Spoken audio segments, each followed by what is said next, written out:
Some things are meant to endure. Your 1966 Chevy II is one of them. A tough, durable, practical automobile, it was designed to give years of maximum service at minimum cost of upkeep and operation. How well has Chevy II lived up to its original promise? Listen to the voices of the people who know. First, a Chevrolet Proving Grounds engineer. In the 35,000-mile durability test, Chevy II came out with the least repairs of any of the 39 competing cars. A Chevrolet Service Department engineer. Ever since Chevy II first came out 4 years ago, its warranty and policy costs have been consistently lower than any other car under Chevrolet warranty. But for the most telling comment of all, let's go to San Diego, California, where the Yellow Cab Company operates a fleet of 140 Chevy II taxicabs. As you know, one of the worst things that can happen to a car is to become a taxicab. For cabbing is a continual round-the-clock endurance run.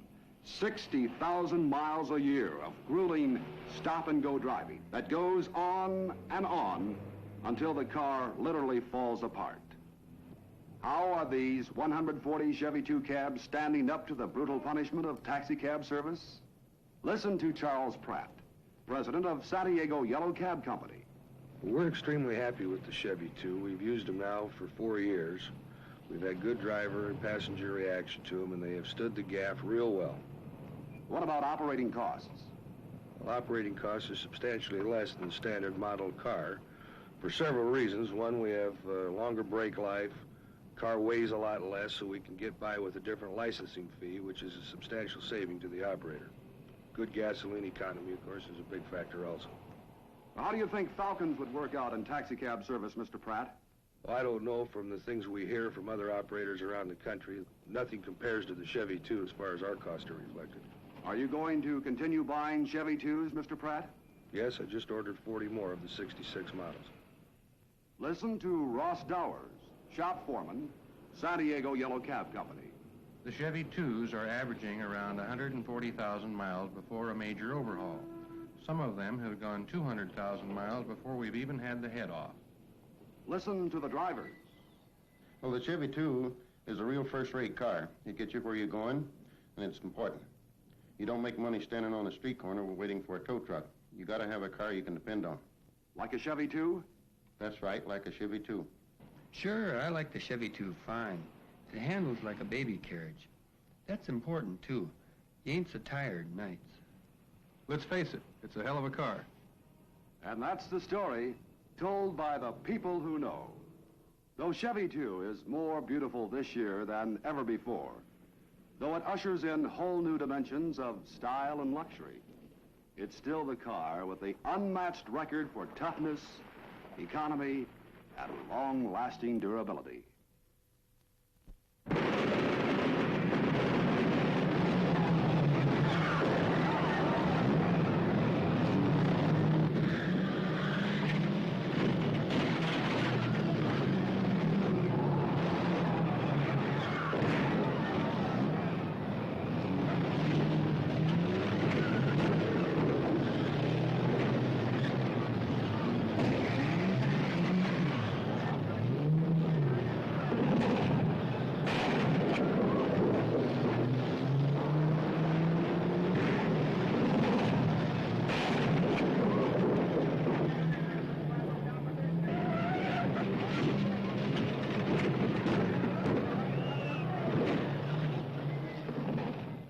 Demolition Derby.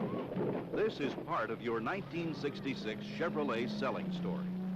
For Chevrolet value, Chevrolet resale, Chevrolet guts and strength and dependability run long and deep and far into the life of an automobile. Till cars get to here, and till cars get here. 6 million cars a year end here. Since Chevrolet has outsold everybody over the last decades by wide margins, you'd think more Chevrolets would be scrapped. But just the reverse is true. More Chevrolets keep running, giving service, while more Fords wear out and come to the end of the line. The actual scrappage figures for a recent period present a very startling picture. 1956 Chevrolets scrapped, 184,000. Fords, 302,000.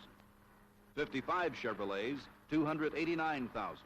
Fords, 375,000. 54s, 241,000 to 380,000.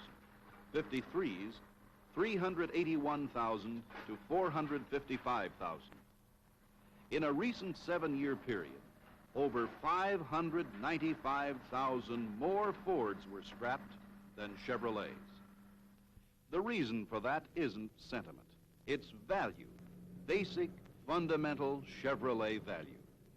And now, today, in Chevrolet's best tradition, the full-size Chevrolet lineup, extended, amplified, and spearheaded by the new Caprice models, represents the greatest value the automobile marketplace has ever offered. Now, let's get specific about features and proof and product sell that you can use for your 1966 Chevrolets. First, that incomparable Chevrolet ride. Nobody in Chevrolet's class has matched it yet. Chevrolet's sturdy frame and full coil suspension give it a smooth, solid, road-hugging ride that none of the others can approach. Just look at the difference as a Chevrolet and a Ford come over this rise. The Ford's wheels go clear off the ground, while the Chevrolets remain solidly planted on the road. That famous Chevrolet ride was never better. To prove it, show your customers the balanced coin demonstration. It's a real test of Chevrolet ride.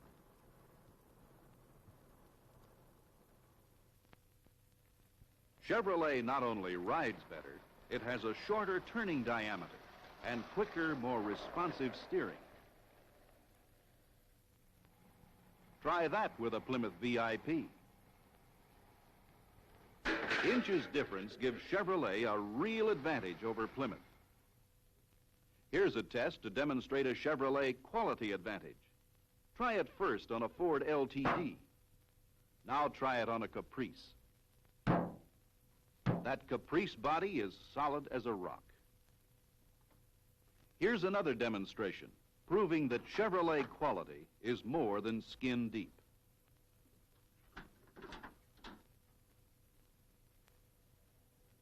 Heavy, sound-deadening insulation under the hood of the Caprice. None under the hood of the Ford LTD. None under the hood of the Plymouth VIP. Again, Caprice quality where it counts. Now another test. With sensitive sound metering equipment set up outside this Ford LTD and a microphone inside, we're going to try an experiment.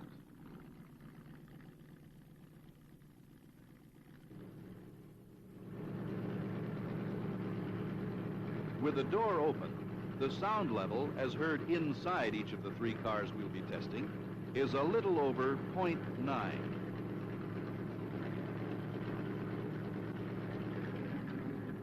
With the door closed, the sound level on this Ford LTD drops to 0.2.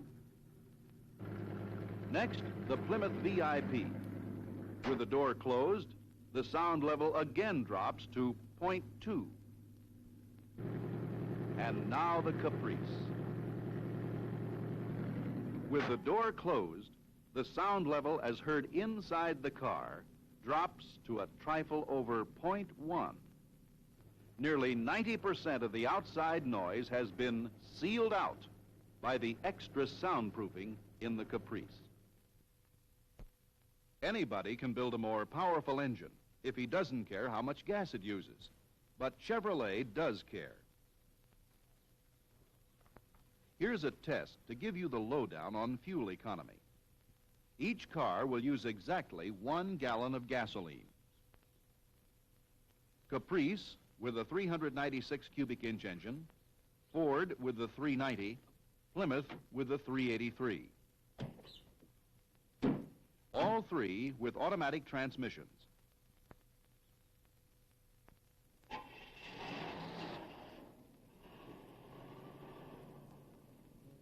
they will stay together. Identical conditions, identical speeds, averaging 40 miles per hour. So watch those gas bottles and remember what you were told about that new 396 cubic inch engine in the Chevrolet. How its design was way out ahead of every other production engine being offered today. How it breathed deeper, had straighter passageways for both intake and exhaust to increase its efficiency. Now see what that means in fuel economy.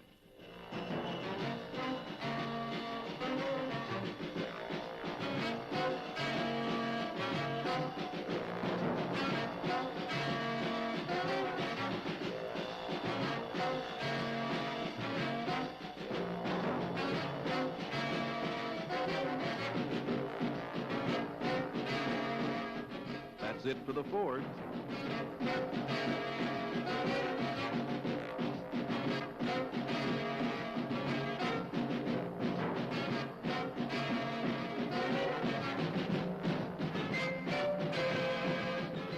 There goes the Plymouth.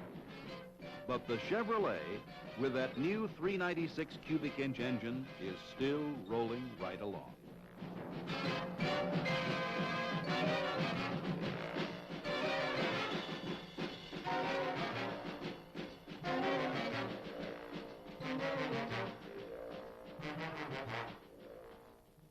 For the Ford, it's 13.1 miles on a gallon.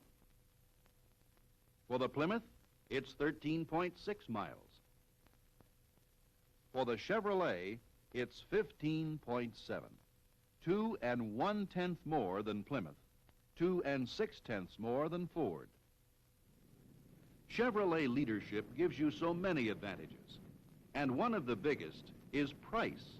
For instance, 53% of Caprice buyers used to buy these cars: Pontiac, Buick, Mercury, Oldsmobile. But people changed over to Caprice because they found they could get everything they wanted for literally hundreds of dollars less. Chevrolet brings you so many features, it's impossible to cover them all. Magic mirror finish, inner fender skirts, ball race steering, flush and dry rocker panels, double wall cowl, fork-type door locks, bonded brake linings, full coil suspension, self-adjusting safety master brakes, and many more. One factor that sells cars is performance. And man, have you got performance this year, especially with that 396 cubic inch turbojet engine. Match it against Ford's 390 cubic inch Thunderbird engine and watch what happens.